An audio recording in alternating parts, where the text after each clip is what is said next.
on, guys? Howard Axel back with another video for you guys today. So in today's video, I know it's been a while, but I'm going to explain why I've been gone. I'm going to explain what's here to come and kind of the reason we've stepped back from karting.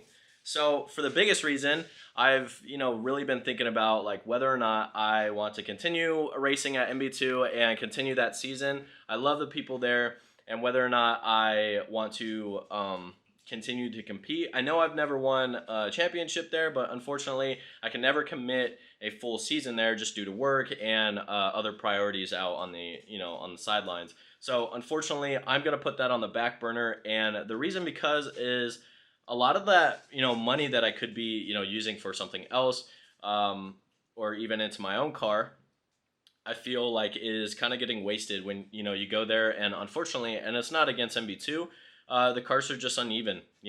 I feel like in order to be at a competitive level like that, I really need something that kind of levels the playing field.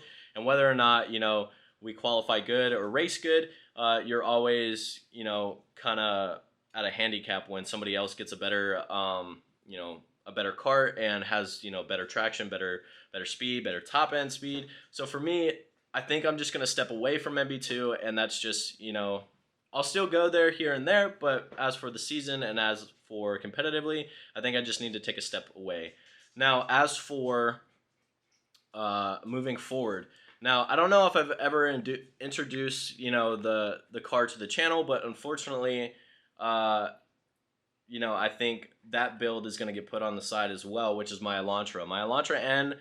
Love that car. I've done track days in that car. I absolutely adore that car. Unfortunately, because it is my daily and I do like take it to work, I go everywhere with it, I'm not gonna go like this crazy build for it. Now for me, I really enjoy driving it, but for me I can't imagine blowing it up or having something fail on it and me be stranded and not being able to go to work or not being able to get things done that I need to. However, we did get something that I'm pretty stoked about. I hope you guys are too. I got it from a friend. I bought a car from a friend, and I guess I should say a friend of a friend, but bought a car from a friend, and it's fully caged, fully everything. I'm super stoked about it. Honestly, I feel like it's a good build. It's just a matter of how am I gonna do this? And because one, I've never fully built a track car, I've never built a drift car, I've never built truly anything outside something mechanically. So wiring, a lot of welding, stuff like that, that really plays a big part in all of this. So I think this will be a good learning curve for me, and it'll be awesome to bring it to you guys for the channel. I'm super stoked about it, but I think it's just kind of that learning curve that has me a little like shaken up about it. However, I'm really stoked, and let's get right into it. Let me show you guys the cars.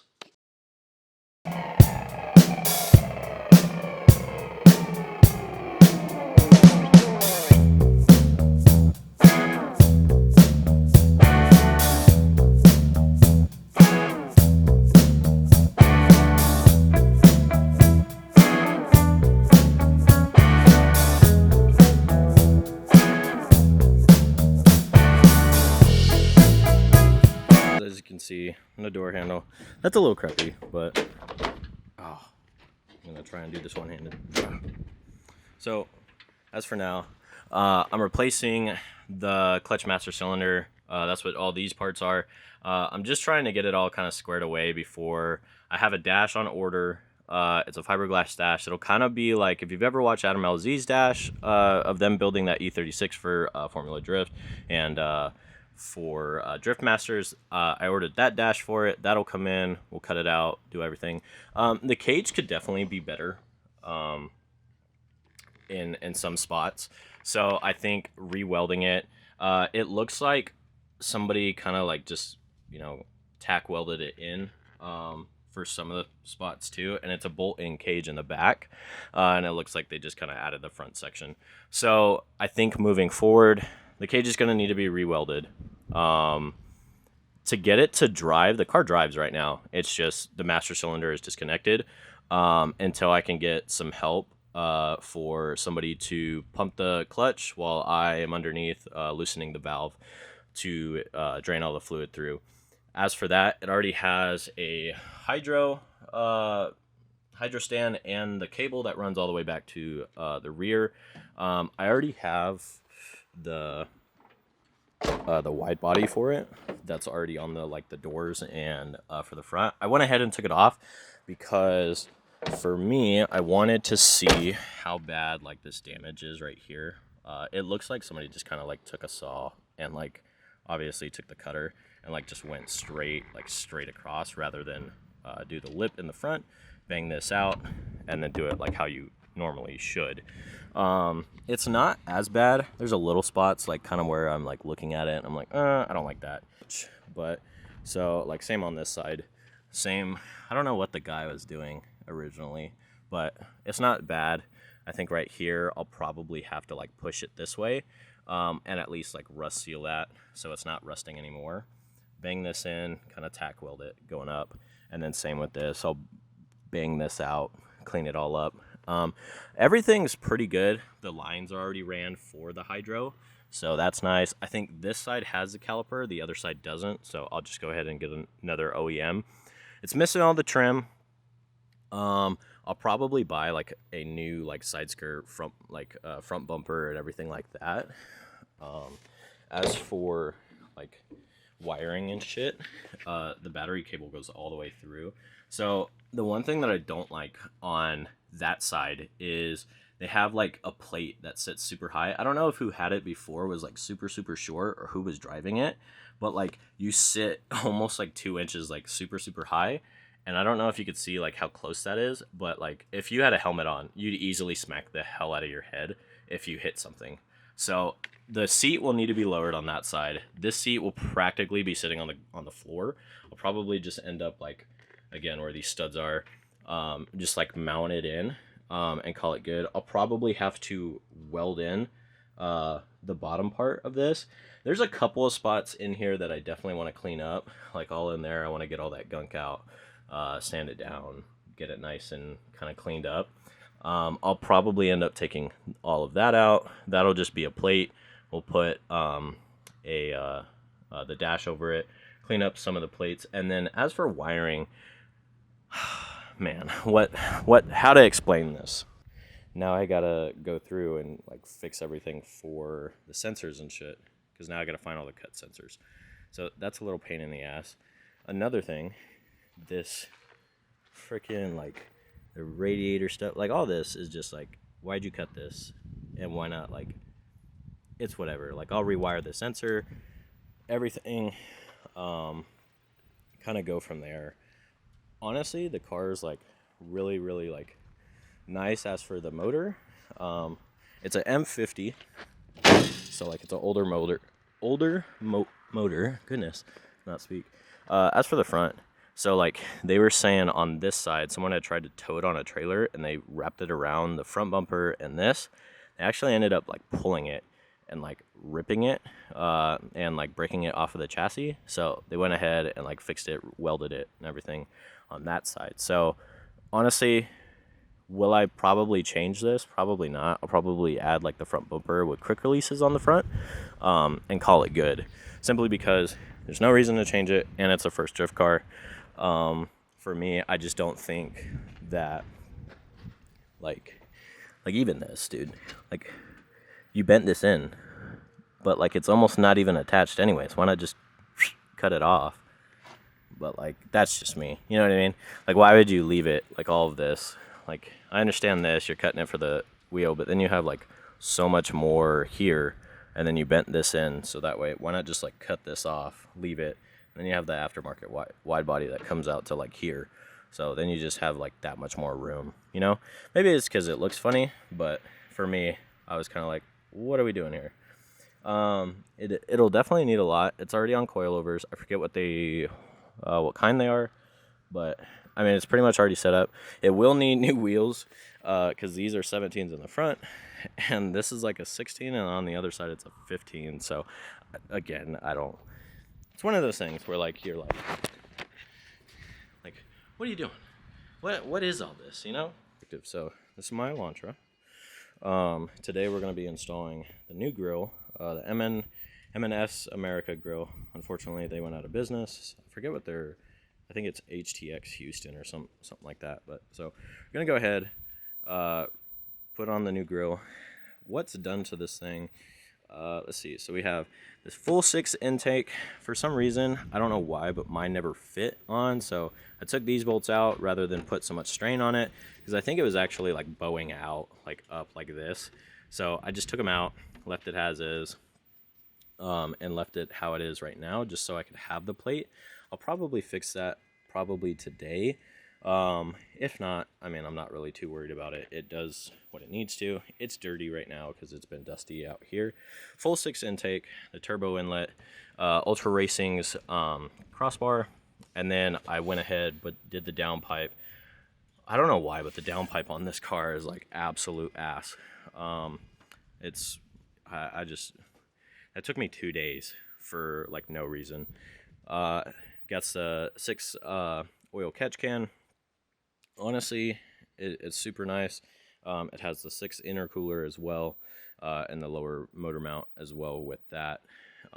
We have the SoCal Garage carbon fiber fenders, and the badge skins overlays for the front. Also have lit logos, freaking LED.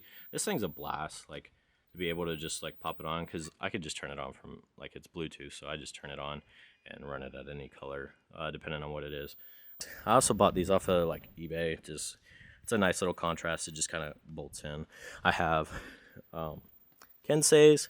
These honestly are my track wheels. I love them to death, but like these are my like piece of shit wheels. Like, I do not care now. I've dropped curbs on the track trying to get as close as I can to like right off track. And then like these, like just the lugs around it have demolished the inside, just going over bumps or anything like that. They're a blast, but as you can see, I'm trying to see what wheel it's on. Is it this one? This one right here. So this one, I freaking like dropped it hard into like a major rock pile on Willow right off the side, and I ended up like scraping the wheel because I was running a different set tires for that. I think I was running like 235s on a bigger wheel, because these are 255s. I think they're 255s. No, 245s. Sorry. Yeah, these are 245s. These are the Indy Hawk 500s. They're really, really grippy. Have had no problems with them whatsoever. But yeah, these are like my piece of crap wheels. I don't really care too much about them. But today we're gonna go ahead, swap this out, put it on here, get ready. I don't know if we're gonna wash the car today, but it definitely needs a wash before I go down to the meet tomorrow. So stay tuned, because we'll probably end up doing that in this video. One thing I want to say too, the mounts for the bumper to the fenders is probably one of the most annoying things that I've had to deal with as well. Simply because, like, SoCal Garage is great. Don't get me wrong. Like, love their quality and work. But one of the biggest, like, complaints I have is, 1, the timeline on when they get everything done. And 2, if you're going to make a product that's supposed to mount to the original, like, bumper or whatnot, and you're putting that much time to make carbon fiber, why wouldn't you make the mounts like right? Or at least, like, why wouldn't you make it match the OEM ones? But like, obviously you're modding the car, so I understand like how that comes to be. But like, if you're gonna mount something, if you're gonna have something where like it's that expensive anyway, because I think right now, at least for shipping to California, it's like $2,300, $2,400. Now carbon fiber is like, I got a steal with these. Somebody in the community, Elantra, I think it's Elantra N.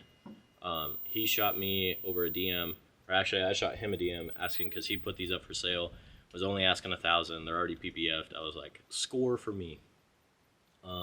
However, you have to make do with like alternate, almost like alternate brackets, and you have to make them yourself. So it is what it is, but like that's one of the crappy things because like I have a little plastic piece that like I'm holding on to just in case I put like the old fenders back on, and it's like, I didn't want to have to do that. So where are these little plastic clips though? So annoying. Because like these things break. And they're so brittle in the hot sun. All it takes is like the hot sun to cook these things away, for them to get like super dirty or over the years. I think maybe that's why that they haven't broke so much for me right now, is because of the fact that like I'm not like keeping them on too long. I'm usually like, okay, yeah, like it'll be such a pain. So now we got the bumper off. So there's not a whole lot of good ways to like mount this, and one thing that I don't like about the M&S front grille is there's no toe. There's no like tow hook, no license plate like removal. So we're gonna make that after. I think I want to test fit it on the car. Hopefully we can try and get it on, and then if I need to, I'll just take like a heat knife, cut away the parts that it's hitting on, and then that way we can try to make it as sleek as possible and kind of like it just like merges in. The other thing that I know that we're gonna have to like move around is the lit logo. I don't know if I'll mount it like on in front or I'll mount it actually into the honeycomb or what, but that's here to come. Hopefully I can try right now to just remove everything. We'll get it installed, see what we need to cut later on, and then we'll go back and do it that way. So I feel like this is self-explanatory. Like when you're installing parts and shit like that, like you always tend to look up YouTube videos to see how somebody else did it or what you're gonna need. So the bumper sits in like so. So you're gonna have one little like screw that goes in there. Like for the most part, you're just following the outline all the way around. Now here's the only tricky part. So they have these little tabs down at the bottom. This overlay, I don't know if you guys can see that. Yeah, that overlay, so that covers them.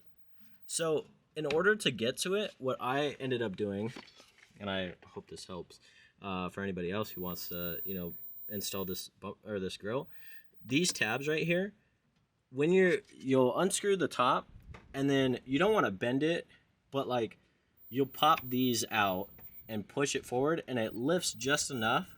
So hold on to the bumper or hold on to the grill when you're doing it, so that way it doesn't like bend those and break those tabs. But basically what you'll do is you'll lift up and then you'll take a flat head, that's what I did, and like pop those pins, these little clips right here. So you'll do that, and then you take off these top screws up here, and then you got two of these side ones right here, and then like the little ones, like, so basically you just follow like the grill's outline. But that's the only thing, is that these clips right here, they're a little tricky to get to. So we'll go ahead, install the new one. I'm sure it's not gonna fit completely right, but we're gonna work on it. All right, guys. So let's talk about one last thing before I have to go put the camera up. This is like no good. Like, and the only thing is this little tiny tab that it doesn't even slide into anything. So what I'll probably end up doing is maybe taking like something right here and like pinching it up, because it's like that on the other side. So the other side is a little bit worse. You can slide that bigger tab in and kind of just push it in like so, to where it'll wrap around with the bumper. The car just has to be pushed in a whole lot more, or the grill does, to the car. And I'm not gonna lie, it's kind of like frustrating, because now you got to figure out how to mount that correctly, get it all squared away. It's not bad. I mean, compared to the old one, it's not bad. It's just little tiny things you have to do that make adjustments. It's kind of like SoCal Garage, where I was talking about earlier. They don't make it to bracket into where the old one was. So you use this and then like make like screws in there, so that way that sits on top. So just kind of little things. I'm not sure what I'm gonna do yet to figure out how to hold it up there, but we're gonna figure that out right now. So real quick before I end the video here, this is kind of where I wanted to show you guys how I got it to sit flush on both sides. For this side, it could definitely be pushed in a little bit more like I just did.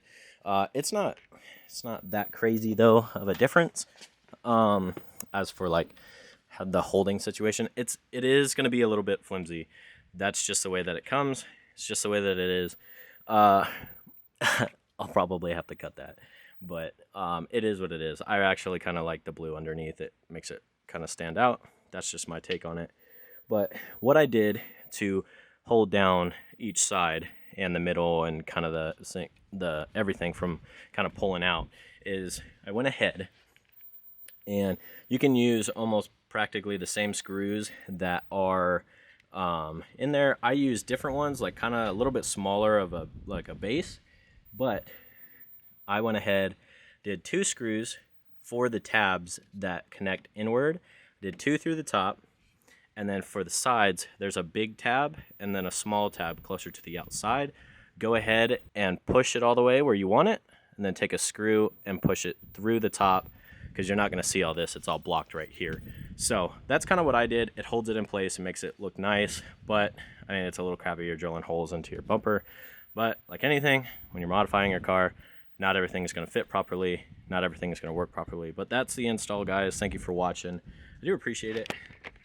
Today has kind of been like a hot day. It's not too bad because there's wind breeze, but you know, I think now we're gonna go and check out some drifting. But other than that, guys, I appreciate you. I hope you have a great day. Definitely go say hi, you know, to your friends and family. Tell them you love them, because you never know when the last day is gonna be your last. And as always, guys, stay safe.